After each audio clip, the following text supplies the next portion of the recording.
അടുത്ത് നമ്മൾ നോക്കുന്നത് അഗെയിൻ ഒരു യൂണിവേഴ്സിറ്റി ക്വസ്റ്റൻ ആണ് ഗ്യാസ് ടർബൈൻസിൻ്റെ ടോപ്പിക്കിൽ. At the design speed, the following data apply to a gas turbine employing a heat exchanger. Okay. Isentropic efficiency of compressor 75%, isentropic efficiency of turbine 85%, mechanical transmission efficiency 99%, combustion efficiency 98%. Mass flow rate is given as 22.7 kg per second and the pressure ratio is 6:1. The heat exchanger effectiveness is given as 75% and the maximum cycle temperature is 1000 Kelvin. The ambient air temperature and pressure are 15 degrees Celsius and 1.013 bar. Calculate net power output, specific fuel consumption, thermal efficiency of the cycle. The calorific value of the fuel is given as 43,125 kilojoules per kilogram and it is said that assume no pressure loss in the heat exchanger and combustion chamber. Okay.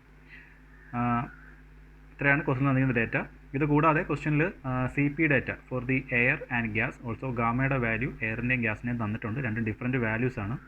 തൽക്കാലം ഈ ഒരു ക്വസ്റ്റ്യനിൽ ഞാൻ ആ രണ്ട് വാല്യൂസും same ആയിട്ടാണ് എടുക്കുന്നത്. Okay, so തന്നിരിക്കുന്ന കണ്ടീഷൻ അനുസരിച്ച് we will draw the T S diagram. Then question പറഞ്ഞിരിക്കുന്ന അനുസരിച്ച് നമുക്കാകെ രണ്ട് പ്രഷർ ലൈൻസ് മാത്രമേ ഉള്ളൂ.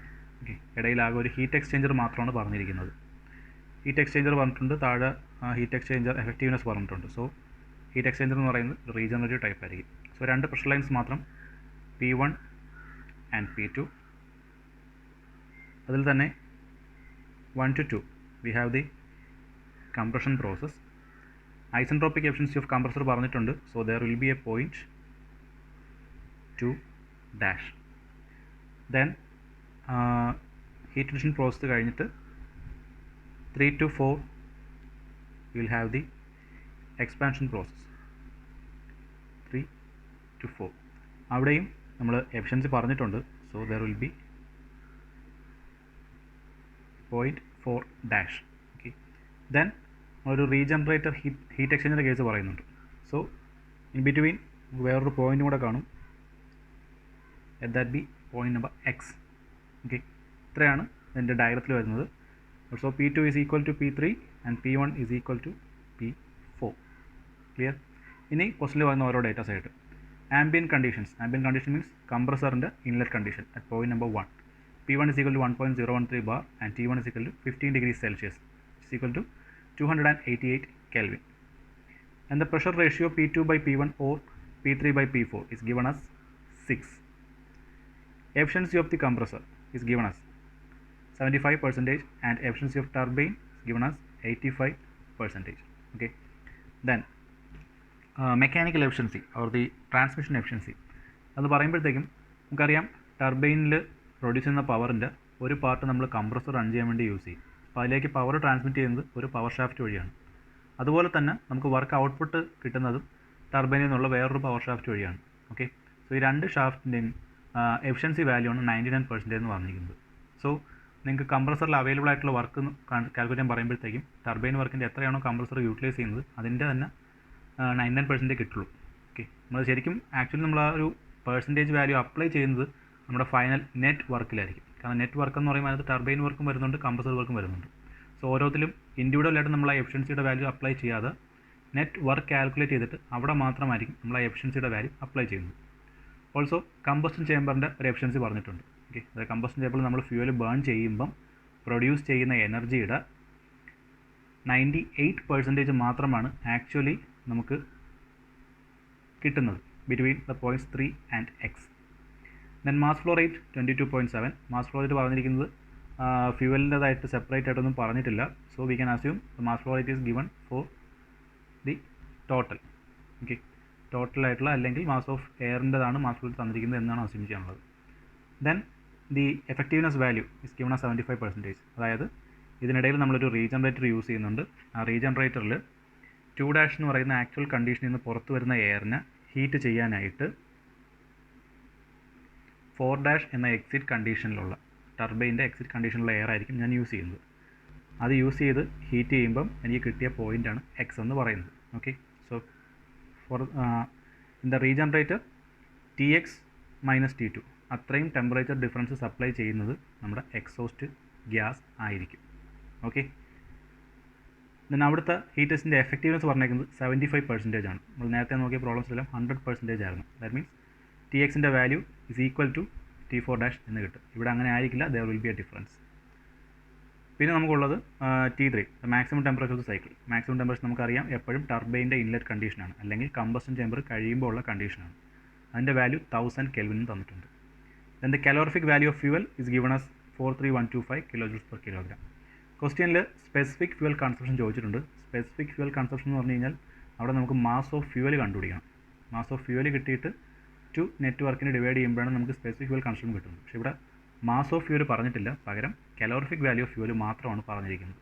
ഓക്കെ, ദെൻ പ്രഷർ ലോസ് ഒന്നുമില്ല എന്നാണ് ക്വസ്റ്റ്യനിൽ പറഞ്ഞിരിക്കുന്നത്. സോ നമുക്ക് നമ്മൾ സാധാരണ ചെയ്യുന്ന പോലെ തന്നെ ഐസെൻട്രോപിക് പ്രോസസ്സിൻ്റെ ഇക്വേഷൻസ് തന്നെ സ്റ്റാർട്ട് ചെയ്യാം. First, during the process 1 and 2 this an isentropic compression process. So നമ്മുടെ ജനറൽ ഇക്വേഷൻ നമുക്ക് യൂസ് ചെയ്യാം. T2 by T1 is equal to P2 by P1 the whole raised to gamma minus 1 by gamma. ഈ ഒരു ക്വസ്റ്റ്യനിൽ ഞാൻ ഗാമയുടെ value for compression and turbine രണ്ടിടത്തും 1.4 എന്നും സി പിയുടെ value for air and gas രണ്ടിനും 1.005 kJ എന്നാണ് എടുക്കുന്നത്. Okay, so 1 to 2 process substitute ചെയ്യുമ്പോഴത്തേക്കും നമുക്ക് T2 മാത്രമേ അൺനോൺ ആയിട്ടുള്ളൂ. T1ൻ്റെ വാല്യൂ നമുക്കറിയാം, P2 by P1 റേഷ്യോ നമുക്കറിയാം, ഗാമയുടെ വാല്യൂ നമുക്കറിയാം.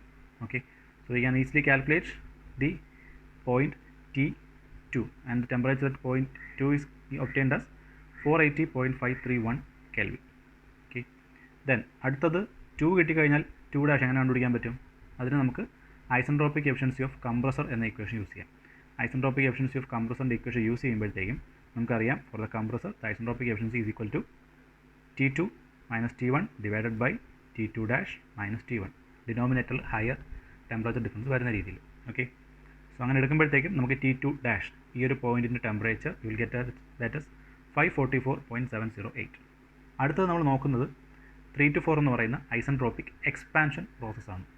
അവിടെയും നമ്മുടെ general equation T3 by T4 is equal to P3 by P4 the whole raised to gamma minus 1 by gamma. Okay, ഞാൻ ഗ്യാസിൻ്റെ കേസിലും ഗാമയുടെ വാല്യൂ 1.4 തന്നെ സബ്സ്റ്റിറ്റ്യൂട്ട് ആണ് ചെയ്യുന്നത്. അങ്ങനെ ചെയ്യുമ്പം will get the value of T4 as 599.34 Kelvin. Again അടുത്തത് 4ൻ്റെ പോയിൻറ്റിലെ വാല്യൂ കിട്ടിക്കഴിഞ്ഞാൽ വി ക്യാൻ ഒബ്റ്റെയിൻ 4'. എങ്ങനെയാണ്?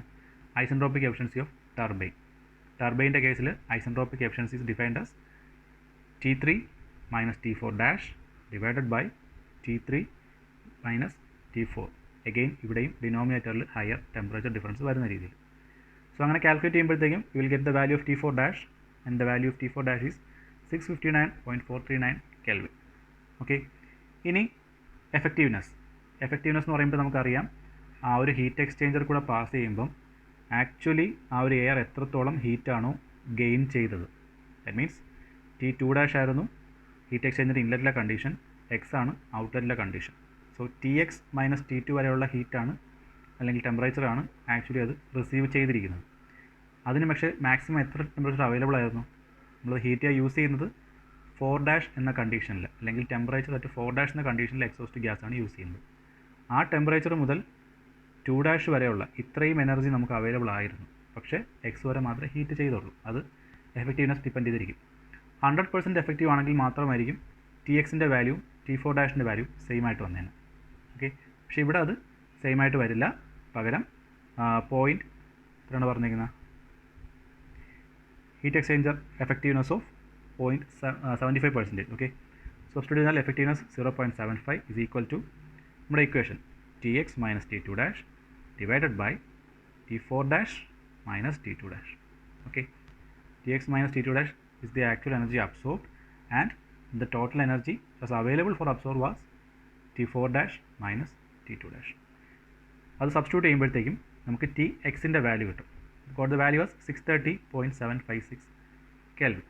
ഓക്കെ, നോക്കിയാൽ നമുക്ക് മനസ്സിലാക്കാം 4 ഡാഷിലത് 659 Kelvin ടെമ്പറേച്ചർ ആയിരുന്നു നമുക്ക് എക്സോസ്റ്റ് ഗ്യാസിൻ്റെ ടെമ്പറേച്ചർ ഉണ്ടായിരുന്നത്. അത് യൂസ് ചെയ്ത് നമ്മൾ കംപ്രസറിൻ്റെ ഔട്ട്ലെറ്റായ 544 കെൽവിനിലുണ്ടായിരുന്ന എയറിന് 630 കെൽവിൻ വരെ നമുക്ക് പ്രീ ഹീറ്റ് ചെയ്യാൻ പറ്റി. കമ്പഷൻ ചേമ്പറിലെ ഹീറ്റ് അപ്ലൈ ചെയ്യാതെ തന്നെ 544 തൊട്ട് 630 വരെയുള്ള ഹീറ്റ് നമുക്ക് ഈ 659 എക്സോസ്റ്റ് ഗ്യാസ് യൂസ് ചെയ്ത് സപ്ലൈ ചെയ്യാൻ പറ്റി. അപ്പോൾ അതാണ് എൻ്റെ ബെനിഫിറ്റ്. ബാക്കി 3 മുതൽ x വരെയുള്ള പോയിൻ്റ് ടെമ്പറേച്ചർ റൈസ് മാത്രം കമ്പഷൻ ചേമ്പർ പ്രൊവൈഡ് ചെയ്താൽ മതി. സോ അതനുസരിച്ച് നമ്മുടെ mass flow rate of fuel reduce ചെയ്യും. ഓക്കെ, ഇനി അടുത്തത് നമുക്ക് work done by the compressor.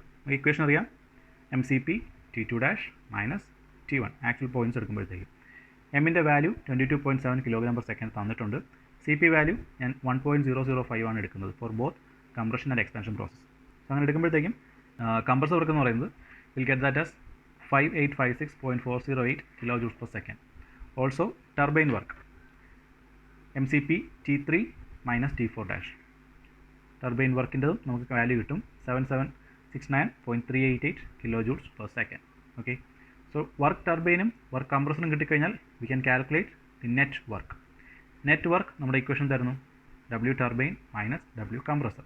പക്ഷെ ഞാൻ പറഞ്ഞിരുന്നു ഇവിടെ ഒരു മെക്കാനിക്കൽ എഫിഷ്യൻസി, ആ ഒരു മെക്കാനിക്കൽ ട്രാൻസ്മിഷൻ സിസ്റ്റത്തിൻ്റെ എഫിഷ്യൻസി ആയിട്ട് ഒരു 99% പറഞ്ഞിട്ടുണ്ടായിരുന്നു. Okay, so actually W turbine minus W കംപ്രസറിൻ്റെ വാല്യൂ എത്രയാണോ അതിൻ്റെ 99% മാത്രമായിരിക്കും നമുക്ക് ശരിക്കും നെറ്റ് വർക്ക് ഔട്ട്പുട്ടായിട്ട് അവൈലബിൾ ആയിട്ടുള്ളത്. ബാക്കി ഒരു 0.1% നമുക്ക് ലോസ് വരുന്നുണ്ട്. ഓക്കെ, സോ അത് കഴിയുമ്പോൾ ഉള്ള value we got that 1893.85 kJ/s or 1893.85 kW. This is our net work. Also heat supplied value. Heat supplied നമുക്കറിയാം 2' മുതൽ x വരെയുള്ള ഹീറ്റ് റീജനറേറ്ററിൽ സപ്ലൈ ചെയ്തിട്ടുണ്ട്. സോ നമ്മൾ ഇനി സപ്ലൈ ചെയ്യേണ്ടത് x മുതൽ 3 വരെ എത്താനുള്ള ഹീറ്റ് മാത്രമാണ്. Okay, so heat supplied Q is equal to MCP T3 minus Tx എന്ന് വരും. ഓക്കെ, സോ അതിൻ്റെയും വാല്യൂ എഴുതിയിട്ടുണ്ട് 8423.75 kJ/s. ഓക്കെ, ഇനി ബിറ്റ്വീൻ 3 ആൻഡ് x എത്രത്തോളം ഹീറ്റാണോ റിസീവ് ആയത് അല്ലെങ്കിൽ എത്രത്തോളം ഹീറ്റാണോ ശരിക്കും ആക്ച്വലി ആഡഡ് ആയത് എന്നതിൻ്റെ വാല്യൂ ആണ് നമ്മൾ കണ്ടുപിടിച്ചേക്കുന്നത് 8423 എന്ന് പറയുന്നത്. That will be same as the mass of fuel into calorific value of fuel അല്ലേ. ഇത്രയും ഹീറ്റ് T3 Tx വരെയുള്ള ഹീറ്റാണ് നമുക്ക് ആക്ച്വലി അവൈലബിൾ ആയിട്ട് കിട്ടിയത്. ഓക്കെ, അപ്പോൾ this is the amount of heat supplied to the system അല്ലെങ്കിൽ റിസീവ്ഡ് ബൈ ദ സിസ്റ്റം. അത് obtain ചെയ്തിരിക്കുന്നത് എവിടെ നിന്നാണ്? നമ്മൾ ഫ്യൂവൽ ബേൺ ചെയ്തിട്ടാണ്. So mass of fuel into calorific value of fuel എത്രയാണോ that should be the amount of heat supplied between this 3 and x എന്ന് പറയുന്ന പോയിൻറ്റ്സിനിടയിൽ. Okay, so calorific value of fuel നമുക്ക് ക്വസ്റ്റ്യൻ തന്നിട്ടുണ്ട്, ക്യൂയുടെ വാല്യൂ നമ്മൾ കണ്ടുപിടിച്ചിട്ടുമുണ്ട്. അപ്പോൾ ഇത് രണ്ടും അറിയാമെന്നുണ്ടെങ്കിൽ can easily calculate the mass of fuel. പക്ഷേ നമ്മുടെ ക്വസ്റ്റ്യനിൽ ഒരു പോയിൻ്റ് കൂടെ ശ്രദ്ധിക്കണം, കമ്പസ്റ്റൻ എഫിഷ്യൻസി ഓഫ് 98% എന്ന് പറഞ്ഞിട്ടുണ്ട്. അതായത് ഈ MF ഓഫ് ഫ്യൂവൽ ബേൺ ചെയ്ത് കഴിഞ്ഞാൽ അതിൻ്റെ 98% മാത്രമാണ് ഇവിടെ Q1 ആയിട്ട് റിസീവ് ചെയ്തിട്ടുള്ളത്. Okay, so MF into CV into combustion ചേമ്പറിൻ്റെ എഫിഷ്യൻസി, ഓക്കെ, അല്ലെങ്കിൽ കമ്പസ്റ്റൻ പ്രോസസ്സിൻ്റെ എഫിഷ്യൻസി CC ഞാൻ മാർക്ക് ചെയ്തിട്ടുണ്ട് 98%. മൾട്ടിപ്ലൈ ചെയ്യുമ്പോൾ മാത്രമാണ് നമ്മുടെ Q1ൻ്റെ വാല്യൂ ആയ 8423 എന്ന വാല്യൂ നമുക്ക് ഒബ്റ്റെയിൻ ചെയ്യുന്നത്. ഓക്കെ, സോ അത് സബ്സ്റ്റിറ്റ്യൂട്ട് ചെയ്ത് റിവേഴ്സായിട്ട് ചെയ്യുമ്പോഴത്തേക്കും efficiency of the combustion into mass of fuel into calorific value ആണ് Q. അത് സബ്സ്റ്റിറ്റ്യൂട്ട് ചെയ്ത് കഴിഞ്ഞാൽ we will obtain the mass of fuel as 0.199 kg/s എന്ന് കിട്ടും. ഓക്കെ, ഒരു സെക്കൻഡിൽ 0.199 kg of mass of ഫ്യൂവലാണ് burn ചെയ്യുന്നതെന്നുള്ളത്. ഇനി നമുക്കറിയാം SFC specific fuel consumption. Specific fuel consumption നമ്മൾ നോർമലി പറയാറുള്ളത് പെർ അവറിലായിരിക്കും. ഓക്കെ, സോ നമ്മളിപ്പം കിട്ടിയിരിക്കുന്ന വാല്യൂ മാസ് ഫ്ലോ റേറ്റിൻ്റെ വാല്യൂ നമുക്ക് പെർ സെക്കൻഡിലാണ്. അതിന് മാസ് ഫ്ലോ റേറ്റ് പെർ അവറിലോട്ട് കൺവേർട്ട് ചെയ്യണം. Then per unit work output നമ്മുടെ നെറ്റ് വർക്ക് ഔട്ട്പുട്ടായ 1893.85 യൂണിറ്റ് വർക്ക് ഔട്ട്പുട്ടിന് എത്രത്തോളം ഫ്യൂവൽ കൺസ്യൂം ചെയ്യുന്നു അതാണ് സ്പെസിഫിക് ഫ്യൂവൽ കൺസപ്ഷൻ. അതിനുവേണ്ടി നമ്മുടെ മാസ് ഫ്ലോ റേറ്റ് അവറിലോട്ട് കൺവേർട്ട് ചെയ്ത് ഡിവൈഡഡ് ബൈ നെറ്റ് വർക്ക് ചെയ്യുമ്പോഴത്തേക്കും you will obtain the specific fuel consumption as 0.379 kg per നമ്മുടെ നെറ്റ്വർക്കിൻ്റെ യൂണിറ്റ് ഏതാണ്? kJ/s or kW per kW. Then നമ്മൾ mass flow rate of fuel അവറിലോട്ട് കൺവേർട്ട് ചെയ്തിട്ടുണ്ട്. So per kWh എന്ന് കിട്ടും. ക്ലിയർ? ദെൻ ലാസ്റ്റ് ചോദിച്ചിരിക്കുന്ന ക്വാണ്ടിറ്റി നമ്മുടെ തെർമൽ എഫിഷ്യൻസിയാണ്. തെർമൽ എഫിഷ്യൻസി നമുക്കറിയാം is equal to net work divided by heat supplied. Net വർക്കിൻ്റെ value 1893.85 kilo joules per second kilo watts നമുക്ക് അവൈലബിൾ ഉണ്ട്. അതുപോലെ തന്നെ ഹീറ്റ് സപ്ലൈഡിൻ്റെ വാല്യൂ, ഹീറ്റ് സപ്ലൈഡ് നമുക്ക് ആക്ച്വലി ഒബ്റ്റെയിൻ ചെയ്തത്, അതായത് 3ക്കും എക്സിനും ഇടയിൽ ആക്ച്വലി റിസീവ് ചെയ്ത amount of heat it is Q1. Q1ൻ്റെ വാല്യൂ നമുക്ക് 8423.75 എന്നുണ്ട്. സബ്സ്റ്റിറ്റ്യൂട്ട് ചെയ്ത് കഴിഞ്ഞാൽ you will get thermal efficiency as 22.48%. Okay, so ഇത്രയേ ഉള്ളൂ ഈ ഒരു പ്രോബ്ലം.